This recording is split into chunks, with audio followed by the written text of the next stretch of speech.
Madame, Monsieur, bonjour, bienvenue à toutes et à tous à cette dernière édition de votre revue de la presse internationale sur Afrique Média. Nous commencerons cette revue de la presse internationale avec la une du quotidien de la capitale française, Le Parisien, qui pense à la journée mondiale de lutte contre le sida qui se célèbre demain 1er décembre et nous fait savoir qu'un test sur 100 patients en janvier, on peut déjà avoir l'espoir d'un remède. Selon le quotidien, dans la lutte mondiale engagée contre le sida, la France va peut-être permettre de franchir un cap. Une équipe du Génopôle d'Evry va tester un nouveau vaccin thérapeutique sur une centaine de patients.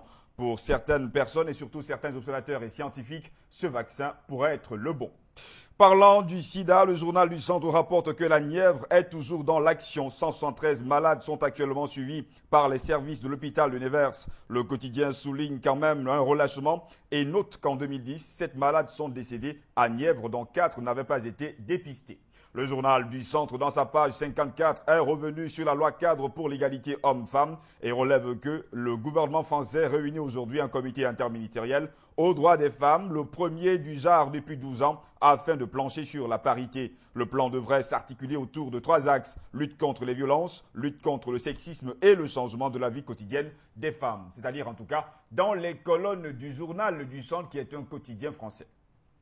La Voix du Nord s'interroge ce vendredi comment en finir avec les violences scolaires et le journal de noter que la violence est un fléau pour l'école. Le gouvernement français semble vouloir s'y attaquer, écrit le journal. Éric Desbarbieux, nommé délégué ministériel pour la lutte contre les violences scolaires, explique comment il entend les combattre. C'est dans les colonnes en tout cas du quotidien La Voix du Nord. Le journal La Voix du Nord fait un reportage avec un assistant de prévention et de sécurité dans un collège à Valenciennes. Libération, autre quotidien français, indique à sa grande une que le marché de l'immobilier est bloqué. Nous affirme que malgré la chute des transactions, les prix ne baissent pas. Acheteurs et vendeurs ne semblent pas prêts de se réconcilier. Note Libération dans ses pages 2 et 4. Libération n'a pas manqué l'entrée de l'ONU dans l'histoire. Depuis hier, la Palestine est à l'ONU. Israël, l'ennemi juré du peuple arabe, fait le dos rond. Le journal relève qu'à Tel Aviv, sur le thème désagréable mais pas grave, on minimise l'importance de la cession de la Palestine au titre d'État observateur. Sujet à retrouver en page 5 de Libération.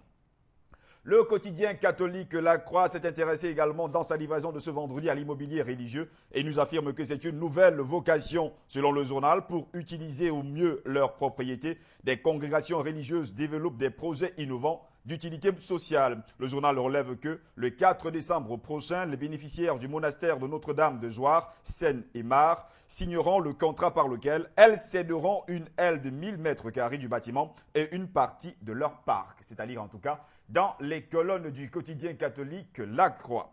Puisqu'on parle religion, le Figaro nous dit ce vendredi qu'à l'Assemblée nationale, les religions plaident contre le mariage homosexuel. Les responsables des principaux cultes en France étaient reçus jeudi pour s'exprimer sur le projet de loi du mariage pour tous. Chacun d'entre eux a disposé de 15 minutes pour exposer son désaccord. Pour les députés de gauche, surtout quand on parle de la gauche, c'est bien sûr le parti au pouvoir, qui se sont longuement exprimés lors de ce débat. Il ne fait aucun doute que le texte sera adopté par le Parlement, ont relevé nos confrères ce vendredi. Autre problème que rapporte le Figaro ce vendredi, c'est le projet de nationalisation de Florence qui fait des vagues. Et le journal note que le gouvernement français cherche une issue honorable au conflit qui l'oppose à Mittal d'ici demain samedi.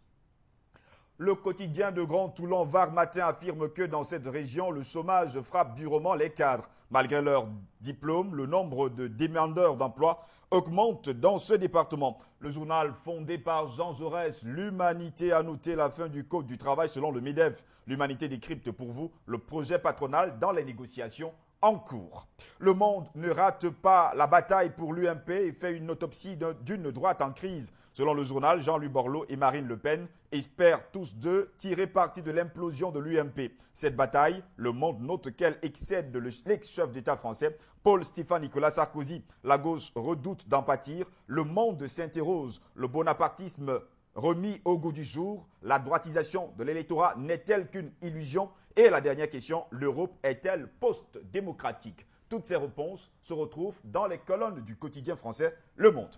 Le quotidien français de l'économie, Les Échos, a pour une ce vendredi Énergie, la France à l'heure des choix. Selon le journal, le grand débat sur la transaction énergétique de la France s'ouvre aujourd'hui sous des regards sceptiques Après des semaines de polémiques sur la composition même de son comité de pilotage, des enjeux sont pourtant essentiels pour la France alors que les émissions de gaz à effet de serre explosent et que la dépendance de la France aux hydrocarbures fait bondir la facture énergétique. C'est un des grands chantiers du quinquennat de François Hollande. En Belgique, la libre Belgique n'arrête pas de s'interroger, dit Rupio Ier. Un an, a-t-il été à la hauteur? Ça, c'est la première question. A-t-il convaincu la Flandre? Ces ministres ont-ils été tous efficaces? C'était il y a un an, le jeudi 1er décembre 2011. Après 541 jours de crise, Elio Di Rupo, futur Premier ministre, parvenait à conclure un accord de gouvernement entre 6 partis. Ce vendredi, la Libre fait le bilan du Premier ministre belge.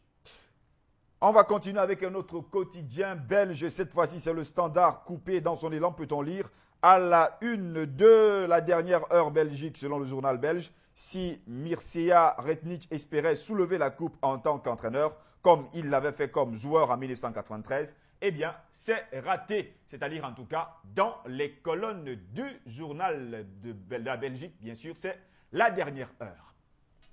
On va terminer cette revue de la presse avec le quotidien de la Réunion et surtout de l'océan Indien qui est revenu sur la colère des emplois verts. Voilà, madame, monsieur, c'est tout pour cette revue de la presse internationale de ce vendredi 30 novembre de l'an de grâce 2012. Au plaisir de vous retrouver très prochainement pour une nouvelle édition à vos kiosques et surtout, bonne lecture. Bon week-end à toutes et à tous. Au revoir.